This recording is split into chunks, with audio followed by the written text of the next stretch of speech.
You are super on. All right, there you go. Okay, so hello. Anybody who has kids, especially among you, might have seen a movie called Tangled, which is Disney's version of the Rapunzel story. So I'm going to start this talk with a scene from that movie. So picture, if you will, Rapunzel looking very uncomfortable, escaped from her tower in a dingy bar surrounded by bad guys. A bald, mustached, axe-wielding villain with a hook instead of a left hand comes towards her. Then all of a sudden casts his axe aside and breaks into song, and this is what he sings.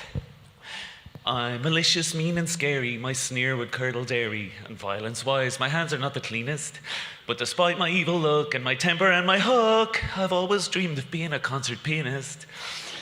So the other guys in the bar started joining in and they sing, he's got a dream, and it turns out that every scumbag in the bar has got some kind of dream. One bakes, one mimes, one seeks romance, and what they're telling us is that even though they're all murderers and thieves, the spark of their humanity has not been extinguished, and that deep down they're actually good.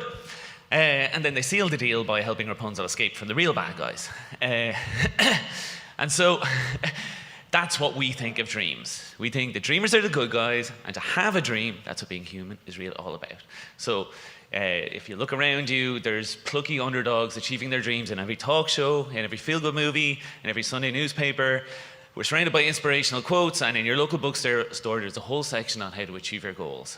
And in this cultural context, it's very difficult not to feel a bit of pressure to be working on something. In this room, we're all working on kind of a grand dream of a better world, and I'm sure there's many among you that have personal dreams and aspirations that you're working on. If this is true, I've got bad news. 3 pieces of bad news. First of all, the process of working on achieving your dreams is almost always miserable.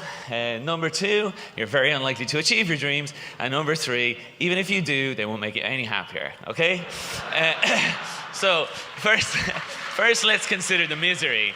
If you've ever read a self-help book, you've probably seen that having a goal is supposed to be good for your subjective well-being, which is psychologists' code word for happiness. But what you probably haven't read is there's lots of catches.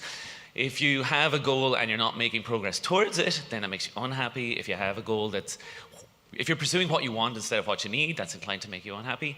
If you have extrinsic goals, which means that they correspond to some definition of success, like artistic success or romantic success, those make you particularly miserable, okay? So maybe you're thinking, well, I knew it'd be no pain, no gain, it'll all be worth it in the end. But the thing is, you probably won't get to the end. Almost all products fail, almost all businesses fail. 98% of dieters are no lighter after a year. There's millions of songs on Spotify that nobody has ever listened to at all. We all have cognitive biases that mean that no matter how realistic we're being, we overestimate our likelihood of success, and we can't help it. So, okay, maybe you're thinking to yourself now, well, maybe I'll be one of the lucky ones. Maybe I'll work a bit harder than other people, and it'll all be worth it for me then when I get to the end. But it won't be. There's lots of research that suggests that even big life events have no effect on our long-term happiness. And there's a thing called the hedonic treadmill that suggests that achievements don't satisfy us, they just make us hungry for more. And while you may regret something you haven't done more than something that you have done, following a dream means not doing lots of things. Like if you spend your 20s writing a novel, if you miss your kids' childhoods because you're pursuing your career, those things are gone and they're not coming back. And so, in conclusion, following a dream, what is a dream? Like a dream is a story that you've made up, and the character in the story isn't even you, that's a character you've made up.